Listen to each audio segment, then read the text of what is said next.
तर बीएमसीमध्ये सत्ताधाऱ्यांमध्ये नाराजी नाट्य कायम असल्याचं पाहायला मिळतंय। महापौरांनी निमंत्रण देऊनही उपमहापौराची दांडी होती। नालेसफाईच्या संयुक्त पाहणी दौऱ्यासाठी निमंत्रण देण्यात आलेलं होतं।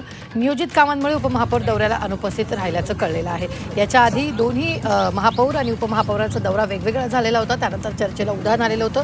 मात्र आता नियोजित कामांमुळे उपमहापौर दौऱ्याला अनुपस्थित राहिल्याचं कळतं आहे।